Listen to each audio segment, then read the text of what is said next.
کے دروازے پہ آ گیا۔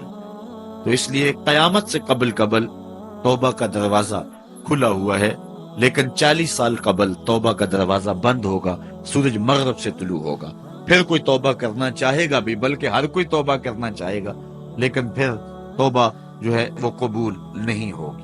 اسی طرح اور بہت سارے واقعات قیامت سے قبل جو ہیں وہ ظاہر ہوں گے، جن کی نشاندہی حضور نبی رحمت صلی اللہ علیہ وسلم نے فرمائی ہے۔ حضرت حذیفہ بن اسید انصاری رضی اللہ تعالی عنہ فرماتے ہیں کہ حضور تشریف لائے اور ہم کسی امر میں بات کر رہے تھے، تو حضور علیہ السلام نے ارشاد فرمایا کہ تم کس چیز کا تذکرہ کر رہے ہو؟ تو ہم نے عرض کی حضور ہم قیامت کے بارے میں ذکر کر رہے ہیں۔ تو حضور علیہ السلام نے ارشاد فرمایا کہ قیامت اتنی دیر تک قائم نہیں ہوگی جب تک یہ نشانیاں پوری نہ ہو لیں۔ ان میں سے ایک حضور نے دھوئیں کا ذکر فرمایا، دوسرا دجال کا تذکرہ کیا، تیسرا دابت الارض یعنی یاجوج اور ماجوج کا تذکرہ کیا کہ وہ نکلیں گے، اس طرح سورج کا مغرب سے نکلنا اس کا ذکر کیا، حضرت عیسیٰ علیہ السلام کے نزول کا ذکر کیا۔ اسی طرح حضور علیہ السلام نے زمین کا 3 جگہوں سے بیٹھ جانے کا ذکر کیا، ایک مشرق میں، ایک مغرب میں اور ایک جزیرہ عرب میں، زمین دھنس جائے گی نیچے، اس کا ذکر کیا۔ اور یمن کی جانب سے ایک آگ نکلے گی جو لوگوں کو دھکیل کر کے شام کے میدان میں لے آئے گی، اس کا تذکرہ کیا۔ فرمایا جب تک یہ نشانیاں پوری نہیں ہو جاتی اتنی دیر تک قیامت قائم نہیں ہوگی۔ تو یہ قیامت کے آنے سے قبل جو ہیں وہ نشانیاں ہیں جو ظاہر ہوں گی۔ اس کے علاوہ قیامت آنے سے کچھ اس سے بھی پہلے نشانیوں کا ظہور ہوگا، جس کا ذکر حضور نبی رحمت صلی اللہ علیہ وسلم نے ارشاد فرمایا۔ حدیث جبریل اس پہ بہت معروف ہے، جس کو حضرت عمر بن خطاب رضی اللہ تعالیٰ عنہ روایت کرتے ہیں۔ آقا کریم علیہ السلام کی خدمت میں کہتے ہیں ہم حاضر تھے کہ ایک شخص آیا کہ جس کے سیاہ کالے بال تھے اور سفید رنگ کا اس نے لباس پہنا ہوا تھا، اہل مدینہ سے وہ تھا نہیں، اور اس کے چہرے پر، لباس پر، بشرے پر آثار سفر بھی ظاہر نہیں تھے۔ اگر مقامی ہوتا تو ہم جانتے ہوتے، اور اگر باہر سے آیا ہوتا تو اس کے چہرے پر، لباس پر جو ہے وہ سفر کے آثار ہوتے۔ اس زمانے میں اس طرح کے سفر تو نہیں تھے آسانی اور سہولت والے، تو جو بھی سفر کر کے دور سے آتا تو اس کا چہرہ بتاتا یہ مسافر ہے۔ تو کہا مسافر لگتا نہیں تھا اور اہل مدینہ سے تھا نہیں۔ ہم پریشان تھے کہ یہ کون ہے، لیکن وہ آیا اور حضور علیہ السلام کی خدمت میں اپنے زانو بچھا کر کے بیٹھ گیا۔ فَأَسْنَدَ رُكْبَتَيْهِ إِلَىٰ رُكْبَتَيْهِ، اپنے دونوں گھٹنے اس نے حضور علیہ السلام کے گھٹنوں سے جوڑے اور حضور کی خدمت میں یوں ادب سے بیٹھ گیا۔ پھر اس نے حضور علیہ السلام سے اسلام کے بارے میں پوچھا، حضور علیہ السلام نے جواب دیا۔ پھر اس نے کہا بالکل آپ نے سچ فرمایا ہے۔ ہم حیران ہوئے، خود ہی سوال کرتا ہے اور خود ہی تصدیق کرتا ہے۔ پھر اس نے حضور سے ایمان کے بارے میں پوچھا، حضور نے کچھ ارشاد فرمایا ایمان یہ ہے، تو اس نے کہا بالکل صدقتا، آپ نے سچ کہا ہے۔ تو ہم پھر حیران ہوئے کہ خود ہی یہ سوال پوچھ رہا ہے اور خود ہی اس کی تائید کر رہا ہے۔ پھر اس نے احسان کے بارے میں پوچھا، تو حضور علیہ السلام نے اس کو جواب دیا کہ احسان یہ ہے کہ اللہ کی عبادت اس طرح کرے کہ تو اسے دیکھ رہا ہے، اور اگر یہ کیفیت نہیں ہے تو کم از کم یہ کیفیت پیدا کر لے کہ وہ تجھے دیکھ رہا ہے۔ اس نے کہا آپ نے سچ کہا۔ پھر اس کے بعد اس نے کہا مجھے اب قیامت کے بارے میں بتائیں۔ حضور علیہ السلام نے فرمایا جو ہے وہ مسئول سائل سے عالم نہیں ہے۔ تو اس نے کہا اچھا پھر مجھے قیامت کی کچھ نشانیاں بیان فرما دیں۔ تو حضور علیہ السلام نے اس شخص کو جو نشانیاں بیان فرمائیں وہ یہ تھی کہ لونڈی اپنی مالکہ کو جنم دے گی، بکریاں چرانے والے، اونٹ چرانے والے، ننگے پاؤں والے اور ننگے بدن والے تم دیکھو گے کہ عمارتیں بنانے میں ایک دوسرے سے آگے بڑھنے کی کوشش کریں گے۔ بہرحال تھوڑی دیر تک وہ حضور کی خدمت میں بیٹھا رہا۔ اس کے بعد جب چلا گیا تو تھوڑی دیر گزری تو حضور نے فرمایا عمر جانتے ہو یہ شخص کون تھا؟ عرض کی اللہ و رسولہ عالم، اللہ اور اس کا رسول جانتا ہے۔ فرمایا یہ جبریل امین تھا جو تمہیں تمہارا دین سکھانے کے لیے آیا تھا۔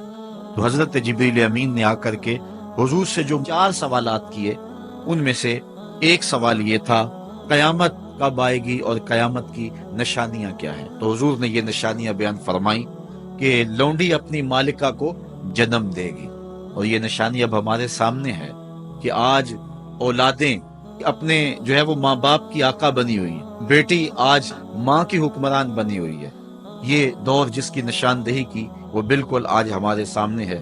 حضرت ابو ہریرہ رضی اللہ تعالیٰ عنہ سے ایک روایت ہے جس کو نبی رحمت صلی اللہ علیہ وآلہ وسلم سے وہ بیان کرتے ہیں، بینما النبی صلی اللہ علیہ وسلم یحدث اذ جاء اعرابی فقال متی الساعہ۔ حضرت ابو ہریرہ فرماتے ہیں کہ ہم حضور کی خدمت میں بیٹھے ہوئے تھے، ایک شخص حاضر ہوا، اس نے حضور سے کہا کہ حضور قیامت کب آئے گی؟ یہ سوال کیا، متی الساعہ، قیامت کب آئے گی؟ آقا کریم علیہ السلام نے اس کو جواب دیا، اذا ضیعت الامانہ فانتظر الساعہ، جب امانت کو ضائع کر دیا گیا تو سمجھ لے قیامت آ گئی۔ جب امانت کو ضائع کر دیا جائے گا تو سمجھ لے قیامت آ گئی ہے۔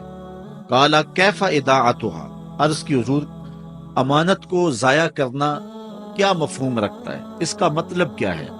تشریح پوچھی حضور سے، تو حضور علیہ السلام نے جو جواب دیا وہ سماعت کیجئے۔ قال اذا وسد الامر الى غیر اہلہ فانتظر الساعہ، فرمایا جب معاملات نااہل لوگوں کے سپرد کر دیے جائیں تو سمجھ لے کہ قیامت آ گئی۔ جب مسندوں کے اوپر مسندوں کے حقدار نہیں ہوں گے، جب زاغوں کے تصرف میں عقابوں کا نشیمن آ جائے گا، جب تخت و تاج کے مالک غدار، بے دین اور نااہل لوگ ہوں گے، جب تخت و تاج کی حکمرانی اور مسلح و امامت کے مسند کے اوپر بیٹھنے والے بھی نااہل ہوں گے، تو پھر سمجھ لینا کہ قیامت جو ہے وہ ظاہر ہو رہی ہے، اور قیامت کا پھر انتظار کرنا۔ آج جس زمانے سے ہم گزر رہے ہیں، ہم ذرا نظر اٹھا کر کے دیکھیں تو جس بھی منصب پر ہم کسی شخص کو دیکھتے ہیں، الا ماشاءاللہ کثیر تعداد یہی ہے کہ نااہل لوگ جو ہیں وہ عالی مرتبت مناصب کے اوپر بیٹھے ہوئے ہیں، جو کہ ان کے حقوق کو اور ان کے انتظام کو بھی نہیں جانتے، جو اس مسند کے تقاضوں سے بھی آگاہ نہیں ہیں، وہ بھی اس مسند کے اوپر بیٹھے ہوئے ہیں۔ ایک زمانہ تھا، یہ ہمارے بچپن کی کہانی ہے، کہ ایک مرتبہ اسمبلی میں بحث ہوئی آبپاشی کے بارے میں، کہ فصلوں تک معقول پانی نہیں پہنچتا اور جو ہے وہ فصل اچھے طریقے سے جو ہے وہ نہیں اگ پا رہی، اور ہمارا ملک زرعی ملک ہے، تو اس کے بارے میں سوچا جائے۔ تو بہرحال اس پہ جب بحث شروع ہوئی تو ایک رکن اسمبلی اٹھا، اس نے کہا کہ پہلی بات تو یہ ہے کہ فصلوں تک پانی پہنچتا ہی نہیں ہے، اور دوسری بات یہ ہے جو پہنچتا بھی ہے وہ بھی راستے میں جو بجلی والے ہیں وہ بجلی نکال لیتے ہیں۔ اب وہ بجلی نکل چکی ہوتی ہے پانی سے، اب وہ خالی پانی جو ہے وہ فصلوں کو کیا کرے گا؟ تو جب نااہل لوگ ایسی مسندوں کے اوپر اور ایسے مناصب کے اوپر بیٹھے ہوئے ہوں گے اور ہم لوگ ان کو منتخب کرتے ہیں، تو پھر آپ قیامت کا انتظار کیجئے، پھر قیامت آنے میں کوئی دیر نہیں ہے۔ تو حضور علیہ الصلوۃ والسلام نے 2 لفظوں کے اندر قیامت کے بارے میں یہ بات ارشاد فرما لی۔ یہ میں نے آپ کو اپنے بچپن کی کہانی سنائی ہے، لیکن اس دور کی کوئی ایک کہانی ہو تو میں آپ کے سامنے رکھوں۔ اس دور میں تو جو عالی مرتبت مناصب کے اوپر بیٹھے ہوئے انہیں سورہ فاتحہ تک نہیں آتی، سورہ اخلاص تک نہیں آتی ہے، تو اب بتاؤ کہ یہ قیامت کے قرب کی علامت ہے کہ نہیں ہے؟ آپ دیکھیں جس تخت پہ بھی، جس تاج پہ بھی، اور جس مسند اور منصب پہ بھی جو موجود ہے، کیا وہ اس کا حق ادا کر سکتا ہے یا اس کی اہلیت رکھتا ہے؟ وہ کیا کسی شاعر نے کہا تھا کہ ہر شاخ پہ الو بیٹھا ہے، انجام گلستاں کیا ہوگا؟ اور رومی نے اپنے زمانے میں کہا تھا کہ سگ وزیرو گرگ میرو موشرا درباں شود، این ارکان سلطنت ملک را ویراں شود۔ یہ ایک دردناک کہانی ہے، لیکن قیامت کی نشانیوں کے حوالے سے آپ اس بات کو سمجھیں اور حضور علیہ السلام کے فرمان کی روشنی کے اندر ہم اپنے حالات کا جائزہ لیں۔ حضرت انس رضی اللہ تعالی عنہ سے ایک روایت ہے، کہتے ہیں سمعت رسول اللہ صلی اللہ علیہ وسلم یقولو، میں نے حضور علیہ السلام کو فرماتے ہوئے سنا ہے۔ یہ حضرت انس رضی اللہ تعالیٰ عنہ وہ صحابی ہیں جنہوں نے 10 سال تک حضور کی نوکری کی ہے، اور کہتے ہیں 10 سال میں ایک بار بھی ایسا نہیں ہوا کہ حضور نے مجھے اف بھی کہا ہو۔ کہتے ہیں کبھی ایسا ہوتا کہ میرے ہاتھ سے کوئی برتن ٹوٹ جاتا، ازواج مطہرات جو ہیں وہ اس پہ ناراض ہونے لگتی تو حضور علیہ السلام روک دیتے، فرماتے اسے کچھ نہ کہو، اس برتن کی عمر ہی اتنی لکھی ہوئی تھی، یہ اتنے عرصے کے لیے ہی پیدا کیا گیا تھا۔ تو آقا کریم علیہ السلام نے جو ہے وہ ازواج مطہرات کو بھی روکا کہ وہ مجھے جھڑکے نہ۔ خدم تو رسول اللہ صلی اللہ علیہ وآلہ وسلم 10 سنین، میں نے پورے 10 سال حضور کی نوکری کی ہے۔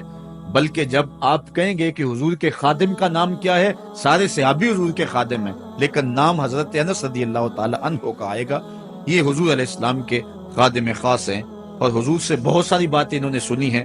تو ان باتوں میں سے ایک بات کہتے ہیں، سمیت رسول اللہ صلی اللہ علیہ وسلم یقولو، میں نے رسول کریم صلی اللہ علیہ وسلم کو کہتے ہوئے سنا، ان من اشراط الساعۃ ان یرفع العلم، قیامت کی نشانیوں میں سے ایک نشانی یہ ہے کہ علم اٹھا لیا جائے گا، جہالت پھیل جائے گی، علم اٹھا لیا جائے گا۔ آج لفظ زیادہ ہو گئے، انفارمیشن زیادہ ہو گئی ہے، لیکن جس کو علم کہا جاتا ہے، جو مومن کے سینے کا جمال اور نور ہے، آج وہ اٹھا لیا گیا ہے۔ آج لوگ کہتے ہیں جی جتنا علم آج ہے اتنا علم پہلے تو نہیں تھا۔ آج کوئی غزالی دکھاؤ، کوئی رازی دکھاؤ، کوئی رومی دکھاؤ، کوئی احمد بن حنبل جیسا شخص دکھاؤ، کوئی محمد بن حسن شیبانی جیسا شخص دکھاؤ، کوئی امام ابو حنیفہ کے نالین کی خاک جیسا شخص بھی دکھاؤ، تو یہ ایک غلط بات ہے کہ جی پہلے زمانے میں اتنا علم نہیں ہوتا تھا، اب علم بہت زیادہ ہو گیا، علم بہت زیادہ پھیل گیا۔ علم نہیں پھیلا ہے، یہ چند معلومات ہیں، انفارمیشن کا دور ہے، اور خبریں ہیں۔ جو علم ہے، جو کہ مومن کے سینے کا جمال ہے اور باطن کا نور ہے، جو زندگی کی راہوں کو اجالتا ہے اور زمانے کو مالک کی دہلیز کے قریب کرتا ہے اور انسان کو انسانیت سکھاتا ہے، وہ علم جو ہے وہ اٹھتا چلا جا رہا ہے۔ اور حضور سے پوچھا گیا کہ حضور علم سینوں سے اچک لیا جائے گا، سینوں سے کھینچ لیا جائے گا؟ فرمایا نہیں، علماء اٹھا لیے جائیں گے۔ جب علماء فوت ہو جائیں گے تو ان کی جگہ اس درجے کے لوگ نہیں آئیں گے، پھر زوال پذیر سلسلے ہوتے چلے جائیں گے، علم اٹھا لیا جائے گا۔ جب سینے علم سے خالی ہو جائیں گے تو پھر قیامت آئے گی۔ اس لیے حضور علیہ السلام کا فرمان ہے، کائنات کی ہر شے علماء کی زندگی کی دعائیں مانگتی ہے، حتی الحیتان فی البحر، یہاں تک کہ سمندروں اور دریاؤں کے اندر مچھلیاں بھی علماء کی زندگی کی دعائیں مانگتی ہیں۔ انہیں پتا ہے علماء ہیں تو کائنات مارز وجود میں آئی تو موجود رہے گی، اگر علماء نہیں ہوں گے تو کائنات جو ہے وہ بالکل قیامت کا شکار ہو جائے گی۔ تو پہلی چیز حضور نے ارشاد فرمایا، ان یرفع العلم، علم اٹھا لیا جائے گا، ویکثر الجہل، اور جہالت عام ہو جائے گی۔ علم کی جگہ جو ہے وہ جہالت عام ہو جائے گی۔ آج علماء نہیں رہے ہیں، آج ہم جو ہے وہ انحصار کرنے لگے ہیں چند ٹیلی ویژن چینلوں پہ، اور اس کا نتیجہ کیا ہے کہ مختلف چینلز کے اوپر بیٹھے بہت سارے لوگ گمراہی پھیلا رہے ہیں۔ یہ ایک الگ داستان ہے، ایک الگ کہانی ہے کہ کس طرح سے علم کا گلا گھونٹا جا رہا ہے اور کس طرح جو ہے وہ لوگوں کو گمراہ کیا جا رہا ہے۔ یہ جہالت کی کثرت ہے۔ اور تیسری بات جو حضور نے ارشاد فرمائی، وَيَكْثُرَ الزِّنَا، زنا عام ہو جائے گا۔ نظر کا زنا یہ تو اس زمانے کے اندر برا رہا ہی نہیں ہے، لوگ اس میں کوئی آر ہی نہیں سمجھتے۔ کسی کی بہن اور بیٹی کو دیکھنا اور اپنی آنکھوں کو شہوات سے بھرنا، یہ بندہ محسوس ہی نہیں کرتا ہے۔ حضور علیہ السلام نے ارشاد فرمایا، من زنا زنیا بہی ولو بہی تان دارہی، جس نے زنا کیا یہ عمل اس کے گھر بھی لوٹے گا، اگرچہ وہ اپنی دیواریں اونچی اونچی کیوں نہیں کر لیتا۔ اگر آج کوئی کسی کی بہن بیٹی پر اپنی نظروں کو غلیظ کرتا ہے تو وہ یہ کیسے کہہ سکتا ہے کہ میری بہن اور میری بیٹی کسی کی گندی نظروں کا شکار نہیں ہوگی؟ یہ مقافات عمل ہے۔ گندم از گندم بروید جو سے جو، از مقافات عمل غافل مشو۔ اس لیے بدکاری پھیل جائے گی، نظر کی بدکاری اور ہر طرح کی بدکاری، اور یہ اتنا برا اور کبھی کام ہے کہ اللہ تعالیٰ جل شانہ نے قرآن مجید میں اسے کھلی بے حیائی قرار دیا ہے۔ آج میڈیا کے ذریعے، آج انٹرنیٹ کے ذریعے، اور یہ جو موبائل پیکج کی مصیبت نکلی ہے، اس سے معاشرے کا امن خراب ہو گیا اور معاشرے کے اندر حیا کا جوہر جو ہے وہ لوٹ لیا گیا ہے۔ اپنی نسلوں کی حفاظت کریں، ان کے ہاتھوں سے جو ہے وہ ناول چھینیں اور ان کے ہاتھوں سے جو ہے وہ اس طرح کی مخرب اخلاق سیڈیز چھین لیں اور ان کے ہاتھوں میں اللہ کا قرآن دیں اور رسول کریم علیہ السلام کی احادیث تھمائیں اور ان کو راہ حق کا مسافر بنائیں۔ یہ ذمہ داری ہے والدین کی۔ کل قیامت کے دن ایک عورت 4 مردوں کو جہنم میں لے جائے گی۔ عرض کیا گیا وہ کیسے؟ فرمایا ایک عورت کو حکم ہوگا جہنم کا تو وہ عرض کرے گی مالک میرے باپ کو بلایا جائے۔ باپ کو بلایا جائے گا، یا اللہ یہ میرا باپ ہے، میں اس کی بیٹی، میری تربیت کا جوہر اس کے ہاتھ میں تھا، آج جن بدکاریوں اور گناہوں کے سبب جہنم میں جا رہی ہوں اس کا ذمہ دار یہ ہے۔ وہ باپ جس نے اپنے بیٹی کو سب کچھ دیا، اپنی اولاد کی تعلیم کے لیے اپنے پلاٹ بیچ دیے، جائیدادیں فروخت کر دی، نہیں دیا تو دین نہیں دیا، کل قیامت کے دن وہ اللہ کے حضور کیا جواب دے گا؟ ارشاد ہوگا اسے بھی پکڑو، اس کے باپ کو بھی پکڑو اور جہنم میں لے جاؤ۔ عرض کرے گی نہیں مالک میرے بھائی کو بلایا جائے۔ بھائی کو بلایا جائے گا، مالک یہ میرا بھائی ہے، میں اس کی غیرت تھی، میں جن راہوں پہ چل کر کے تیرے عتاب اور تیرے قہر و غضب کی حقدار بنی اس کا ذمہ دار یہ ہے۔ اگر یہ مجھے روکتا، اپنی آبرو کی حفاظت کرتا، اپنی ناموس کا پہرا دیتا تو میں ان راستوں کی مسافر کیسے بنتی؟ میری خرابی کا ذمہ دار یہ ہے۔ اب وہ بھائی کیا جواب دے گا جو چوکوں اور موڑوں پہ کھڑا ہو کے آنے اور جانے والی بہنوں اور بیٹیوں کو دیکھتا ہے اور یہ سمجھتا ہے کہ میری بہنیں اور میری بیٹیاں گھر میں محفوظ ہیں؟ وہ قیامت کے دن کیا جواب دے گا؟ ارشاد ہوگا اسے بھی پکڑو، اس کے باپ کو بھی پکڑو، بھائی کو بھی پکڑو، جہنم میں لے جاؤ۔ عرض کرے گی نہیں مالک میرے شوہر کو بھی بلایا جائے۔ بلایا جائے گا، مالک یہ میرا شوہر ہے اور میں اس کی بیوی، میری تربیت کا جوہر ماں باپ کے بعد اس کے ہاتھ میں تھا اور اس کے پاس طلاق کی دھمکی ایسی چیز تھی، مجھے جو چاہتا منواتا اور جس انداز میں ڈھالنا چاہتا مجھے ڈھال لیتا، لیکن اس نے مجھے کبھی راہ حق کی طرف نہیں بلایا تھا۔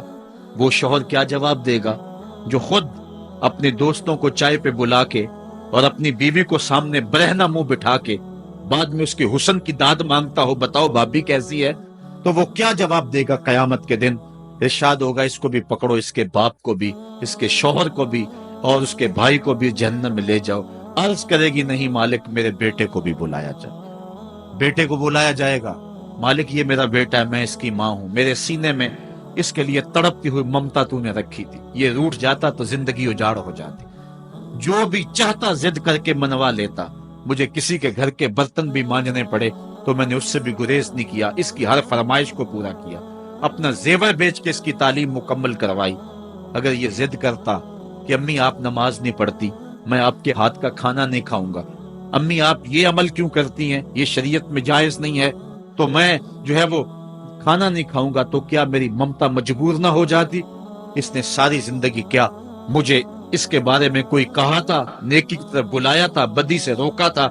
جس بیٹے نے اپنی ماں سے ہر ضد پوری کروائی ہو تو اس نے صرف دین کے بارے میں کوئی ضد نہیں کی ہے، تو وہ کل قیامت کے دن کیا جواب ہوگا؟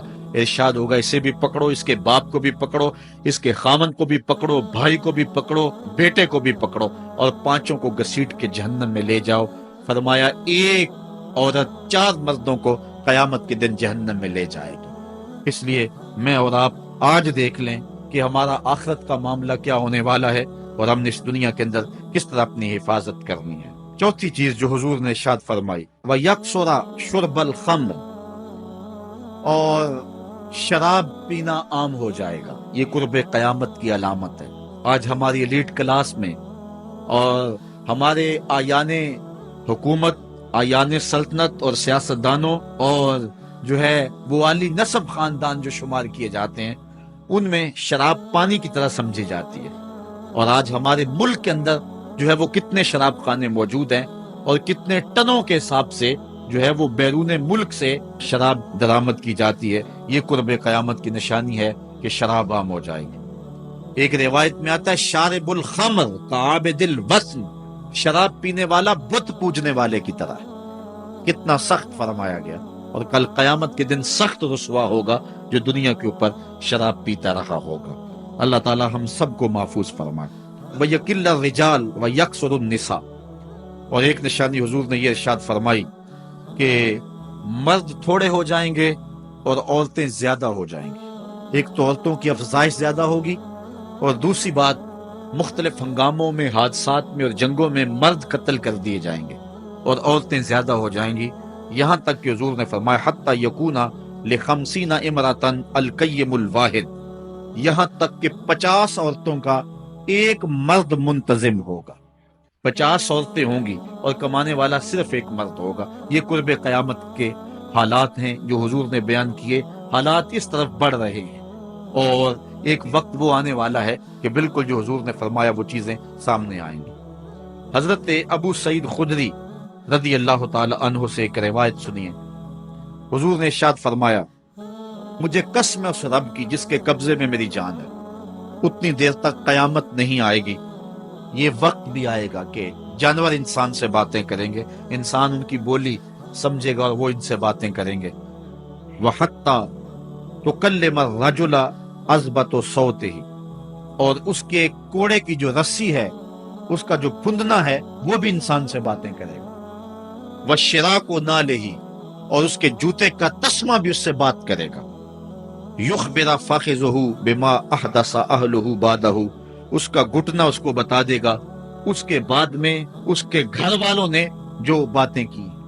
یہ حالات پیدا ہو جائیں گے۔ آج موبائل اور جدید ٹیکنالوجی آ رہی ہے تو اس بات کو سمجھنا مشکل نہیں ہے۔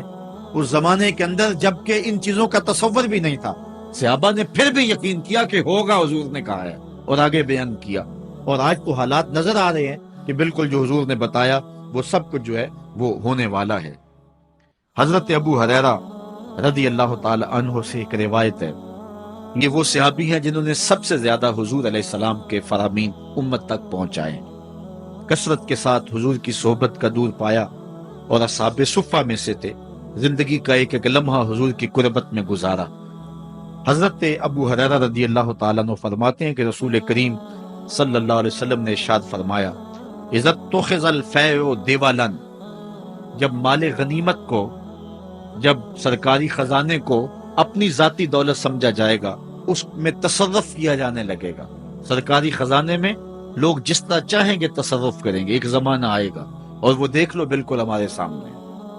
والامانۃ مغنما، اور امانت کو مال غنیمت سمجھا جائے گا، جس طرح غنیمت بندہ استعمال کرتا ہے وہ امانت کو اس طرح غنیمت سمجھے گا اور اس کو جو ہے وہ غصب کر جائے گا۔ والزکوٰۃ مغرما، اور زکوٰۃ کو ٹیکس سمجھے گا، مجبور ہو کے دے گا، وہ زکوٰۃ دینا چاہے گا ہی نہیں۔ اور آج کتنے لوگ ہیں جو زکوٰۃ نہیں دیتے؟ اگر لوگ صحیح طور پہ زکوٰۃ ادا کر دیں اور زکوٰۃ کے جو حقدار ہیں ان تک پہنچے تو پاکستان میں صرف 1-2 سالوں کے اندر غربت ختم ہو جائے۔ اتنی دولتیں ہیں لوگوں کے پاس، اتنی جائیدادیں ہیں لوگوں کے پاس۔ ایک تو سارے لوگ زکوٰۃ ادا نہیں کرتے، دوسرا یہ ہے حقداروں تک نہیں پہنچتی۔ پیشہ ور مانگنے والے اور اس موسم کے اندر جو ہے وہ اپنے آپ کو غریب ظاہر کر کے اور مختلف اپنی مجبوریاں ظاہر کر کے مال ہتھیانے والے بہت سارے ہیں، اور زکوٰۃ دینے والا کہتا ہے میں جلدی جلدی فارغ ہو جاؤں۔ جتنی محنت مال کو کمانے میں صرف کی ہے، اتنی ہی محنت حقداروں کو تلاش کرنے کے لیے بھی کرے تاکہ اس کی زکوٰۃ اصل مصارف تک پہنچے۔ تو قرب قیامت میں یہ ہوگا کہ زکوٰۃ کو ٹیکس جانا جائے گا۔ وَتُعُلِّمَ لِغَيْرِ الدِّينِ، اور علم دین کے لیے حاصل نہیں کیا جائے، دین کے علاوہ کے لیے حاصل کیا جائے گا۔ اس کے 2-3 مفاہیم ہیں۔ ایک تو مفہوم ہے کہ علم دین حاصل کرنا لوگ چھوڑ دیں گے، وہ انجینئر اور ڈاکٹر اور کیا کچھ بننے کے لیے جو ہے وہ علم حاصل کریں گے۔ نام خدمت انسانی ہی ہے کہ میں یہ سب کچھ کر کے اپنے وطن کی خدمت کروں گا، انسانیت کی خدمت کروں گا، لیکن بعد میں جب مسندوں پہ بیٹھتے ہیں اور جو حال کرتے ہیں وہ کسی سے مخفی نہیں ہے۔ مسیحا پھر کس روپ کے اندر آتا ہے اور کس طرح قوم کو دونوں ہاتھوں سے لوٹتا ہے، یہ قرب قیامت کی نشانی ہے۔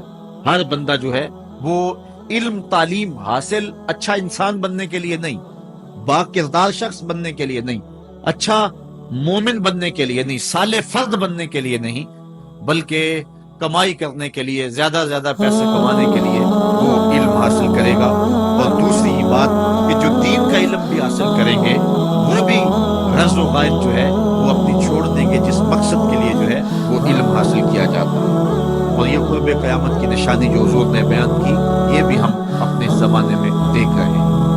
وَأَطَاعَ الرَّجُلُ امْرَأَتَهُ، اور آدمی اپنی بیوی کی اطاعت کرے گا، جو بیوی کہے گی وہ مانے گا، وَأَقَّى أُمَّهُ، اور ماں کو آگ کر دے گا، ماں کی پرواہ نہیں کرے گا، ماں کی نافرمانی کرے گا، بیوی کی بات کو ترجیح دے گا، اور ماں کی بات جو ہے اس کو ثانوی حیثیت دے گا۔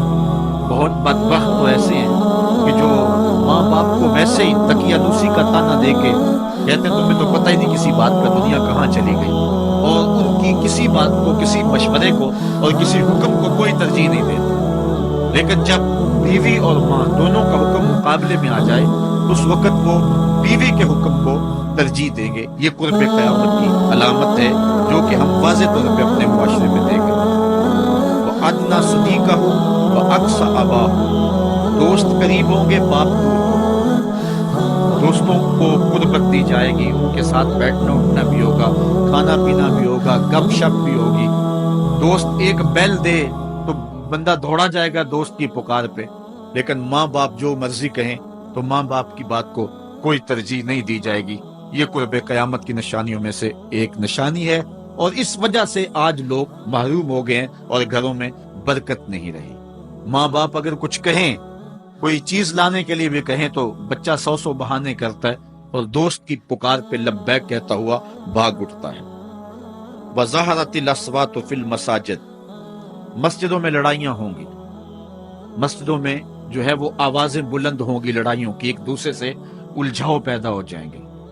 آج ہماری مسجدوں میں پنکھا بند کرنے سے لڑائیاں شروع ہو جاتی ہیں۔ یہ بالکل آپ کے قریب ایک شہر میں ہوا ہے، ایک آدمی قتل ہو گیا صرف اس معاملے میں کہ وہ ایک کہہ رہا تھا کہ لائٹ بند کر دو، اور دوسرے نے کہا کہ میں نماز پڑھ رہا ہوں تو تم نے مجھے دیکھا نہیں، اور اس بات پہ لڑائی شروع ہوئی، حتیٰ کہ فائرنگ تک نوبت پہنچی، اور ایک آدمی جو ہے وہ قتل ہو گیا۔ آپ نے اخبارات میں پڑھا ہوگا۔ تو اس طرح مسجدوں کے اندر جو ہے وہ لڑائیاں شروع ہو جائیں گی۔ یہ قرب قیامت کی نشانی ہے۔ وَصَادَ الْقَبِيلَةِ فَاسِقُهُمْ، قبیلے کا سردار سب سے فاسق اور بدتر شخص ہوگا۔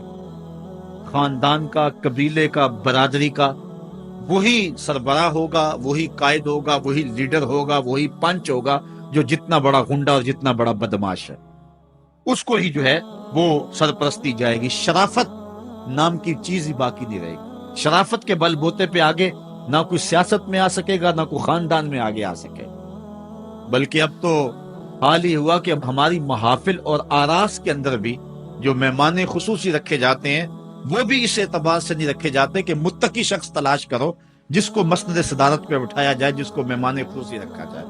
اس میں بھی یہ دیکھا جاتا ہے کہ کس کا اثر معاشرے کے اندر زیادہ ہے، چاہے وہ اثر و رسوخ اس نے منشیات فروخت کر کے ہی حاصل کیا ہو، کس کی دولت زیادہ ہے، چاہے اس نے وہ دولت لوگوں کا خون نچوڑ کے حاصل کی ہو، وہی مہمان خصوصی ہوتا ہے محفل نعت میں، چونکہ وہ پیسے زیادہ پھینک سکتا ہے۔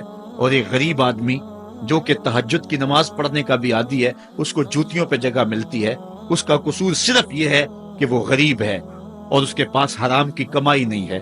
یہ حضور علیہ السلام نے نشانی فرمائی، اور جو آج ہم اپنی آنکھوں سے دیکھ رہے ہیں۔ وَصَادَ الْقَبِيلَةِ فَاسِقُهُمْ، قبیلے کا سردار جو ہے وہ بدتر اور فاسق شخص ہوگا۔ وَكَانَ زَعِيمُ الْقَوْمِ أَرْذَلَهُمْ، اور قوم کا جو سردار ہوگا وہ قوم کا کمینہ ترین شخص ہوگا، یعنی قوم کا جو سب سے کمینہ شخص ہوگا وہ سب سے اونچی والی مسند پہ بیٹھا ہوگا۔ اور آپ دیکھ لیں، صرف پاکستان میں نہیں پوری دنیا پہ دیکھ لیں کہ ایسا نہیں دیکھ رہے ہم کہ جو بدبخت ہے، جو کمینہ ترین شخص ہے، فلک نے بخشی ہے انہیں خواجگی، جو جانتے نہیں روش بندہ پروری کیا ہے، جن کو اپنے نفع نقصان کا بھی نہیں پتا، اپنے آپ کا بھی شعور نہیں ہے، ہم کون ہیں، کس لیے آئے ہیں، جو مقصد حیات سے بھی آگاہ نہیں ہے، تو وہ قوم کے سردار ہوں گے، سیاسی تنظیمیں ہوں یا دیگر تنظیمات ہوں، الا ماشاء اللہ۔ اکثر حال یہی ہے جو اللہ کے محبوب علیہ السلام نے بیان فرمایا، جہاں کہیں بھی شرافت، نجابت اور اچھے لوگوں کو برتری ہے، آہستہ آہستہ وہ کم ہوتی چلی جائے گی، اور یہی ہوگا سارے کا سارا نظام جب قیامت آئے گی، تو یہی ہوگا کہ جتنا برا شخص ہوگا، جتنا کرپٹ شخص ہوگا، جتنا ظالم شخص ہوگا، جتنا ڈاکو لٹیرا اور انتہائی کمینہ صفت شخص ہوگا، وہی جو ہے وہ قوموں کا سردار ہوگا۔ وَأُكْرِمَ الرَّجُلُ مَخَافَةَ شَرِّهِ، اور آدمی کی عزت اس کی شر سے بچنے کے لیے کی جائے گی۔ فلاں بندے سے اگر تعلقات قائم نہ رکھے تو ہمیں نقصان پہنچائے گا. آج 10 نمبر کا گنڈا بھی ہو تو لوگ اس سے تعلق ضرور استوار رکھتے ہیں, یہ فخر سمجھتے ہیں. آج کل افطار پارٹیاں ہو رہی ہیں اور اس میں ان کو بلایا جاتا ہے دعوت افطار پر جنہوں نے روزے ہی نہیں رکھے ہوئے. یہ افطار پارٹیاں نہیں ہیں, یہ ایک تماشا ہے جو لگایا جاتا ہے. اس لیے یہ ایک مزاج ہوگا قرب قیامت میں جس کا بیان حضور علیہ السلام نے کیا, جبکہ ہم ہر روز یہ اللہ سے وعدہ کرتے ہیں وَنَخْلَعُ وَنَتْرُكُ مَن يَفْجُرُكَ, دعائے قنوت میں کہتے ہیں اے اللہ جو تیرے حکموں کو توڑتا ہے ہمارا اس سے کوئی تعلق نہیں ہوگا. یہ روز عہد کرتے ہیں لیکن مسجد سے نکل کے اس عہد کو توڑ دیتے ہیں, بلکہ بہت سارے تو مسجد کے اندر ہی توڑ دیتے ہیں. وَظَهَرَتِ الْكَيْنَاتُ وَالْمَعَازِفُ, اور گانے والی اور بجانے والی عورتیں اور گیت گانے والی عورتیں, رنڈیاں, یہ جو ہیں وہ گانا شروع کر دیں گی اور یہ عام ہو جائے گا. اب تو حد ہو گئی کہ مذہب کے نام سے بھی یہ سب کچھ ہو رہا ہے. یہ شام کلندر کے نام سے جو پورے ملک کے اندر ایک جو ہے تقریب شروع ہوئی ہے, اس میں جو ہے ان عورتوں کو بلایا جاتا ہے اور لکھا ہوتا ہے باقاعدہ اشتہاروں کے اوپر کہ فلاں جو ہے وہ گانے والی آئے گی اور وہ جو ہے وہ اپنا کلام پیش کرے گی. اور یہ مذہب کے نام پہ ہو رہا ہے اور حد یہ ہو گئی کہ یہ بڑھتا ہی چلا جا رہا ہے. اس کو روکنے کی گو مربوط کوششیں بھی نہیں ہوئی, لیکن ایک ایسا عمل تھا کہ جس کو ہر صاحب شخص برا سمجھتا ہے, لیکن اس کے باوجود یہ پھیلتا چلا جا رہا ہے. اور جو کچھ معاشرے میں ہو رہا ہے وہ حضور علیہ السلام نے پہلے ہی نشاندہی کی. وَشُرِبَتِ الْخُمُورُ, اور شرابیں پی جائیں گی, رنڈیاں ناچیں گی, گانے گائیں گی اور شرابیں پی جائیں گی. وَلَعَنَ آخِرُ هَٰذِهِ الْأُمَّةِ أَوَّلَهَا, اس امت کے بعد میں آنے والے لوگ پہلے گزروں پر لعنت کریں گے, کہیں گے انہیں تو پتہ ہی نہیں ہے. پاکستان کے اندر باقاعدہ آرٹیکل چھپے اخبارات میں کہ محمد بن قاسم جو ہے وہ ڈاکو تھا, سلطان محمود غزنوی لٹیرا تھا. یہ مضامین شائع ہوئے. صحابہ کو گالیاں نہیں دی جا رہی, کتنے لوگ ہیں جو صحابہ کو برا بھلا کہتے ہیں. اور حضور علیہ السلام کے والدین طیبین جن کی وساطت سے یہ درے اور گوہر شاوار ہمیں نصیب ہوا, ان والدین کو ممبروں پہ بیٹھ کے کیا جہنمی نہیں کہا جا رہا؟ تو یہ وہ زمانہ, کیا امام حسین کو باغی نہیں کہا جا رہا؟ پہلے لوگ اندر داخل ہو کے کرتے تھے اور کتابچے چھاپتے تھے, اب آہستہ آہستہ ممبروں پہ بھی آ گئے اور یہ بات کہی جانے لگی ہے. اس پر باقاعدہ اجتماعات منعقد ہوتے ہیں, اس پہ کہا جاتا ہے. ایک ٹی وی چینل کے اوپر یزید کو جو ہے وہ رحمت اللہ تعالی علیہ کہا گیا, کیا کچھ نہیں ہوا, یہ سب کچھ آپ کے سامنے ہے, یہ حضور نے بیان فرمایا, یہ ہونا تھا. آقا کریم علیہ السلام نے ارشاد فرمایا وہ وقت آئے گا کہ جو آخر والے ہوں گے وہ سمجھیں گے کہ ہم ہی جو ہے وہ دیندار ہیں, ہمیں دین کا ٹھیکہ, اور پچھلوں پر لعنت بھیجیں گے کہ انہیں کیا پتا تھا دین کا.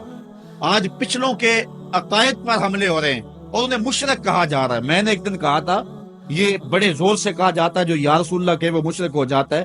میں نے کہا دیکھو اس فتوے کا اثر کہاں تک جاتا ہے. حضور علیہ السلام کے سارے صحابی آقا کریم علیہ السلام کی موجودگی کے اندر بھی, اور پھر دیکھیے مسلمہ کذاب کے مقابلے میں جو جنگ لڑی گئی, اس جنگ کے اندر حضرت خالد بن ولید نے لکھا کہ کافر بھی اللہ اکبر کا نعرہ لگاتے ہیں, ہم بھی اللہ اکبر کا نعرہ لگاتے ہیں, فرق ہی نہیں معلوم ہوتا اپنا کون سا ہے اور بیگانہ کون سا ہے. تو حضرت صدیق اکبر نے لکھا کہ جب وہ اللہ اکبر کا نعرہ لگائیں تم اس کے جواب کے اندر یا محمد آہو کا نعرہ لگاؤ. وَقَانَ شِعَارُ الْمُسْلِمِينَ يَوْمَئِذٍ یا محمد آہو, اس دن مسلمانوں کا شعار ہی یہ تھا, جو یا محمد یا رسول اللہ کہتا تھا وہی مومن مانا جاتا تھا, باقی کو تہے تیگ کر دیا جاتا تھا. تو اگر یا رسول اللہ کہنا شرک ہے تو پھر سارے صحابی, وہ 10,000 صحابہ جو جنگ یمامہ میں شامل تھے, ان کے بارے میں پھر کیا کہو گے؟ پھر حضرت زین العابدین کے بارے میں کیا کہو گے جو کربلا کے میدان میں مدینے کی طرف منہ کر کے کہہ رہے ہیں یا رحمت للعالمین ادرک لزین العابدین. پھر حضرت زینب کے بارے میں کیا کہو گے؟ یا محمد آہو یا محمد آہو ھذا حسین مزمل بالدماء ہو, جو کربلا میں کھڑا ہو کے کہہ رہی ہیں اے میرے نانا حضور, اے محمد عربی, آپ کے حسین کو دیکھو خون میں نہا گیا ہوا ہے. تو پھر کیا یہ فتویٰ تمہارا کہاں تک پہنچے گا؟ نہ صحابہ بچیں گے, نہ اہل بیت بچیں گے, اور نہ اولیاء امت بچیں گے, جنہوں نے کہا تھا یا رسول اللہ انظر حالنا, یا حبیب اللہ اسما قالنا، تو یہ قیامت کی نشانیاں ہیں کہ اگلے جو ہیں وہ پچھلوں پر لانتے بھیجیں گے، ان کو برا بلا کہیں گے، صحابہ کو گالیاں، اہل بیت کو گالیاں، نواسب میں کیا کچھ نہیں کیا ہے، اور آج بھی جو دنیا کے اوپر ناسبی ہیں وہ اہل بیت کے بارے میں کیا کیا زبان استعمال نہیں کرتے، حضور کے والدین کے بارے کیا کچھ نہیں کہا جاتا۔ تو یہ سب کچھ ہونے والا ہے جو حضور علیہ السلام نے بیان کیا، کچھ ہو رہا ہے اور کچھ تم دیکھو گے اپنی آنکھوں کے سامنے۔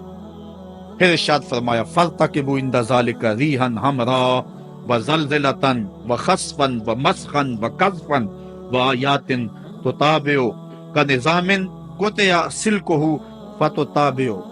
فرمایا کہ پھر جب یہ حالات ہوں گے اور یہ پوری طرح حالات معاشرے میں پیدا ہو جائیں گے تو پھر سرخ آندیاں آئیں گی، پھر انتظار کرنا سرخ آندیوں کا، وَزَلْزَلَةً اور زلزلے کا انتظار کرنا، وَخَسْفًا وَمَسْخًا وَقَذْفًا اور دنسنے کا انتظار کرنا، اوپر سے پتھروں کے نازل ہونے کا اور شکلوں کے بگڑنے کا انتظار کرنا۔ اور آگے فرمایا وَآيَاتٍ اور ایسی نشانی آئیں گی ایک دوسرے کے پیچھے آئیں گی، جس طرح تسبیح کا دھاگا ٹوٹ جائے تو پیدل پہ اس کے دانے گرتے ہیں، تو یہ سارے عذاب جن کا ذکر حضور نے کیا میں مسلسل اوپر نیچے یہ تمہارے تک پہنچیں گے۔ حضرت انس رضی اللہ تعالیٰ عنہ سے ایک اور روایت لیتے ہیں، حضور علیہ السلام نے ارشاد فرمایا لا تقوم الساعة حتى يتقارب الزمان فتكون السنة كالشهر والشهر كالجمعة وتكون الجمعة كاليوم ويكون اليوم كالساعة وتكون الساعة كالدرمة بالنار۔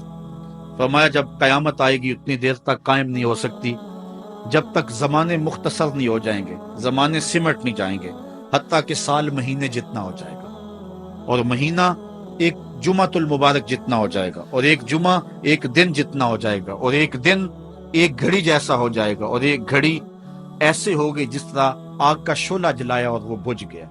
اور آج آپ دیکھ نہیں رہے کہ دن کتنی جلدی گزرتا۔ کسی زمانے میں ہم گرمیوں کی چھٹیاں کاٹتے تھے تو گزرتی نہیں ہوتی تھی گرمیوں کی چھٹیاں، لیکن آج آپ دیکھیں یہ دوپہر نہیں گزرتی ہوتی تھی۔ رمضان المبارک گرمیوں کے روزے جب ہمارے بچپن میں آئے تھے تو دوپہر نہیں گزرتی ہوتی تھی، لیکن آج وہی گرمیاں ہیں، لیکن ادھر سے سورج طلوع ہوتا ہے ادھر سے غروب ہو جاتا ہے۔ وقت سمٹ گئے، زمانے سمٹ گئے، اور یہ قرب قیامت کی نشانیاں ہیں۔ خرابی اتنی زیادہ ہوگی، حضور نے ارشاد فرمایا حضرت ابو ہریرہ سے ہے، آدمی گزرے گا اور ایک پرانی سی قبر دیکھے گا اور کہے گا وَيَقُولُ يَا لَيْتَنِي كُنْتُ مَكَانَ صَاحِبِ هَذَا الْقَبْرِ وَلَيْسَ بِهِ الدِّينُ إِلَّا الْبَلَاءُ۔ فرمایا انسان قبر کے قریب سے گزرے گا تو گزرتے ہوئے وہ ٹھنڈی آ بھر کے کہے گا کاش کہ اس قبر کا مکین میں ہو، اور فرمایا دین سوائے آزمائش کے اور کچھ نہیں رہ جائے گا۔ یہ قرب قیامت کی وہ نشانیاں ہیں جو حضور علیہ السلام نے بیان کی۔ ایک اور نشانی حضور علیہ السلام نے بیان فرمائی کہ قرب قیامت کے اندر دین کا کام بھی درہم و دینار سے ہوگا۔ اس کے دو مفاہیم ہیں، ایک مفہوم تو یہ ہے کہ دین کا کام کرنے والے بھی پیسے ٹگے کے بغیر جو ہے وہ ایک قدم نہیں چلے گا۔ یا آج 2-3 لاکھ روپے نعت پڑھنے کے نعت خواہ وصول ہم سے نہیں کر رہے، اور آج جو ہے وہ کیا دین کوڑیوں کے عوض بیچا نہیں جا رہا؟ آج گھر نکلنے سے قبل طے نہیں کیا جاتا کتنے اب دو گے، کتنے واپسی پہ دو گے، اور کتنے اوپر نچھاور کرو گے۔ دین کیا کوڑیوں کے عوض اور پیسے کے عوض بیچا نہیں جا رہا؟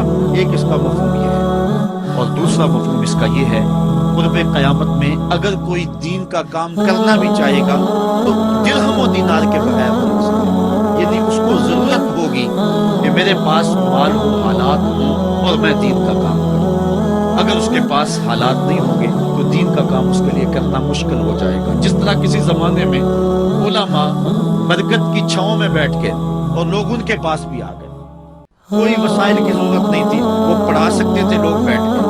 امام محمد بن حسن الشیبانی جب پڑھانے بیٹھے تو آپ کی مجلس میں جو لوگ آ کے سیکھتے تھے وہ تعداد ان کی تو بہت ساری تھی، لیکن جو باقاعدہ آپ کی باتوں کو لکھتے تھے وہ 4000 لوگ تھے۔ 4000 کلمے اور دعواتیں حضرت امام محمد بن حسن شیبانی کی مجلس کے اندر پڑھی ہوا کرتی، اور باقی جو لوگ تھے حضرت غوث اعظم سیدنا شیخ عبد القادر جیلانی علیہ رحمہ، آپ جب تشریف لائے مولا علی قاری نے نظرۃ الخاطر الفاطر فی مناقب شیخ عبد القادر میں لکھا ہے کہ آپ کی ایک ایک مجلس کے اندر 70,000 لوگوں کا اجتماع ہوا کرتا۔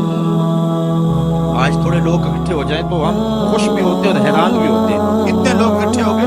میاں ضرورت ہے لوگوں کی کہ وہ دین سیکھیں، وہ جائیں ایسی مجالس کے اندر، لیکن لوگ سمٹ جائیں گے؟ نہیں جائیں گے۔ وسائل کی ضرورت ہوگی، وہ برگد کے درخت کے نیچے بیٹھ کر کے بھی لوگ جو ہے وہ علم کا چراغ روشن کرتے تھے۔ جب لارڈ میکالے نے نصاب تعلیم مرتب کیا اور درس نظامی کو اور جو ہے عصری علوم کو الگ کر دیا، تو یہ علماء ہی تھے کہ جنہوں نے برگد کے درخت کے نیچے، پیپل کے درخت کے نیچے بیٹھ کر کے علم کے چراغ کو روشن رکھا۔ لیکن آج اگر تم ایسا کرنا چاہو گے تو کیا ممکن ہوگا کہ اس چراغ کو تم روشن رکھ لو؟ آج وسائل کی بہر صورت ضرورت ہے، اور آج سے صدیوں قبل علماء نے یہ فتویٰ دیا تھا کہ صدقہ کرنا، زکوٰۃ ادا کرنا یا دیگر امور خیر میں خرچ کرنا بڑا نیکی کا کام ہے، لیکن سب سے بڑا نیکی کا کام اس دور کے اندر آج سے قبل علماء نے فتویٰ دیا تھا کہ دین کے طالب علموں پہ خرچ کرنا ہے۔ ان پہ اگر خرچ کریں گے تو یہ وہ ایک ایسا موقع ہے کہ جس سے آپ جو ہے وہ حقدار تک حق بھی پہنچا لیں گے اور اس سے دین